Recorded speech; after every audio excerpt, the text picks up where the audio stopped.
guys, welcome back to the channel. I'm Callie, and today I'm gonna be going through my April TBR, and I'm really excited for this month. I have a lot of really popular books on this list. I'm finishing a couple of series this month. So without further ado, I'm gonna jump into it. I always start my month with a reread of a series that is complete, and the series that I will be completing for the month of April is Crown of Feathers by Nicki Preto, which that includes obviously book 1 of Crown of Feathers, then Heart of Flames, and finally Wings of Shadow. I've been putting this off because these books are big, and I only read book 1. I just finished my reread of book 1, and it is just as fun as I remember. In this story, we're following a kingdom after this huge bloody war, which basically stemmed from these two sisters vying for the throne. Both the sisters died, and now this country is in chaos. They think phoenixes are too powerful, as well as the animages who can control the phoenixes.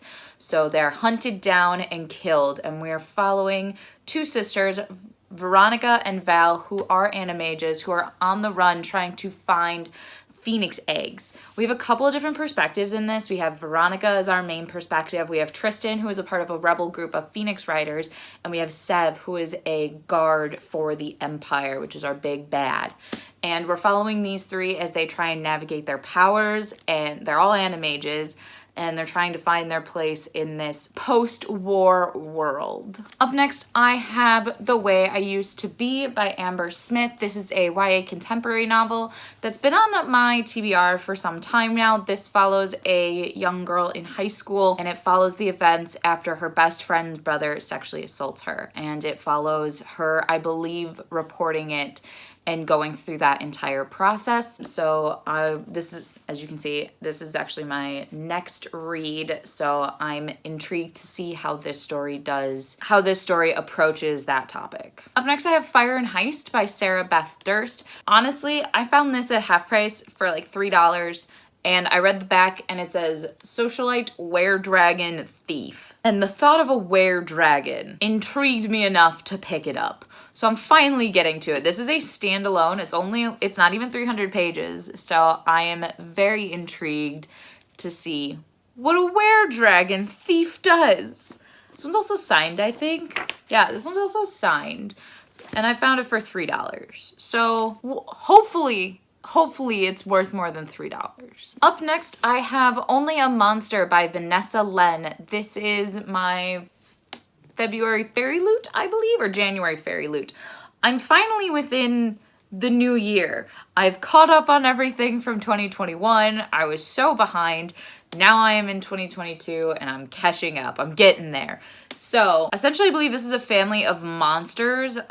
This gives me very dark academia vibes mixed with this savage song. And they're monsters, they're trying to hide, but I assume our main character doesn't want to be a monster or isn't as monster-esque as her family. I'm not really sure. I'm going into this one blind because I've heard really good things about it. It's a beautiful book, and I don't know. I don't know what to expect, and I'm gonna keep it that way. Next, I have one of my book of the months, The Inheritance of Orquidea, Divina.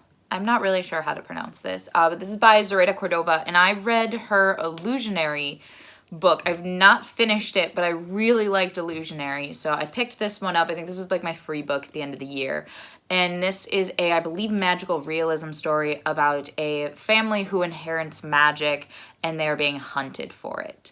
And our main character has to try and protect her family. I believe this also has a lot of Hispanic folklore influence that I'm really excited to see on the page. So, and I've heard really good things about it. I've heard that this one was one of the better magical realism books that came out last year.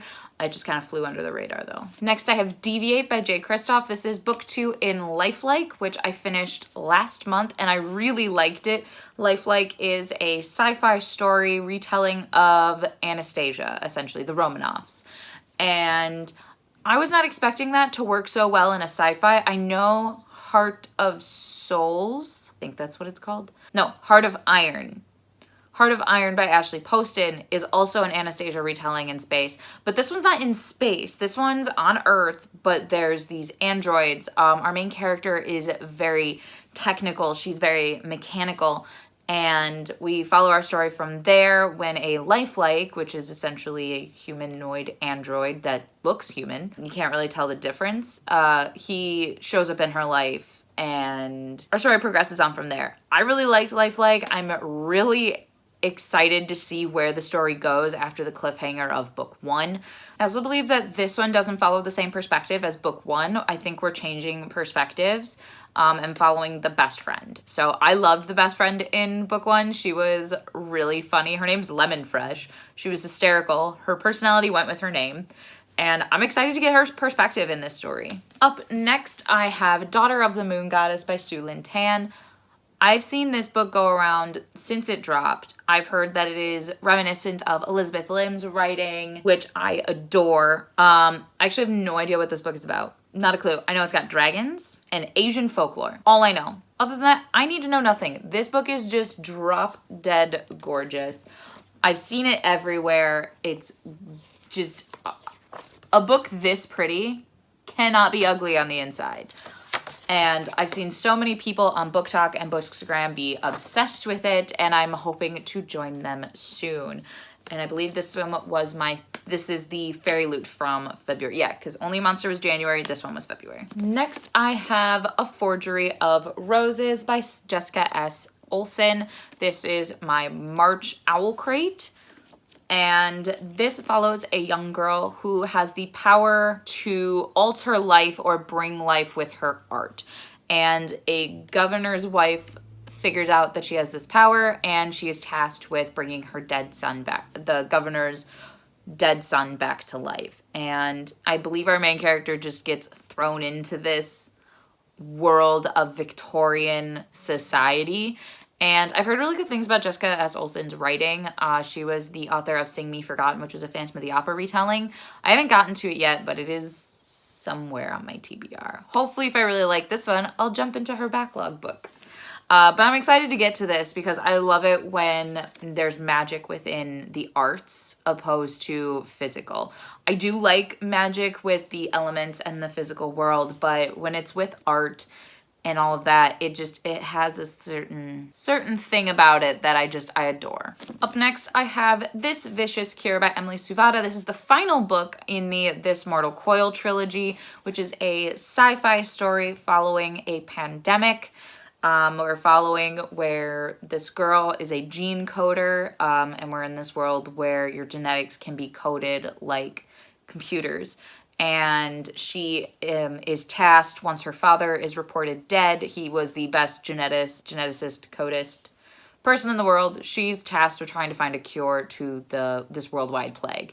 And our story just kind of skyrockets from there. The second book did have a little bit of second book syndrome, but it did set up for a lot. And I'm really, really excited to see how this book ends. To see how this series ends. Next, I have Igniting Darkness by Robin LaFevers. This is the second book in the Courting Darkness duology, which is a spin-off of the His Fair Assassin trilogy, which is a historical fiction following absorption of Brittany to France. And this series follows the aftermath of Brittany being absorbed into France officially. And we're following these women assassins who are the daughters of death, essentially, as they try and navigate this new world of politics. So I really liked the first book of this one. It was really dense. We got a lot more history in it. But the two main characters, one character which is actually from the original trilogy that we're following, one is brand new. Both of their point of views were really intriguing and so vastly different. So I'm intrigued to see how this, I believe this one's only a duology, so this is where the whole series comes to an end, and I'm excited to see how that's going to conclude and wrap up. The last book that I have for my TBR is Raybearer by Jordan Ifueko. This follows a story of a girl who was raised in isolation, and when she comes of age, her mother, who is known only as the Lady, sends her to the capital to compete to become a part of this magical council for the Crown Prince. And the Lady has tasked our main character with killing the Crown Prince once she earns his trust. And our main character, Terasai, I'm not quite sure how to pronounce it, does not want to be a pawn. So I'm really excited to see ethical dilemmas and internal struggles within this story, as well as fantastic magical elements, because there's this thing called the Ray, this book called Raybearer, and I think that those are obviously going to connect in some way. This is based off of African folklore. I love stories based on African folklore. They are so vibrant and lush, and the characters have amazing growths and just amazing characterizations to them. So really excited. I also have the sequel to this, so I'm really pumped to get into that one and just jump into this series because I've heard nothing but great things. So that is my TBR for April. I'm really excited to jump into all of these books. I have a lot less romance on the docket for this month, which is weird because I've always had a lot of romance. But that's going to be it for today's video. Please like, comment, and subscribe to our channel. We post videos every Tuesday, Thursday with the occasional Sunday, and I'll see you guys in our next video. Bye!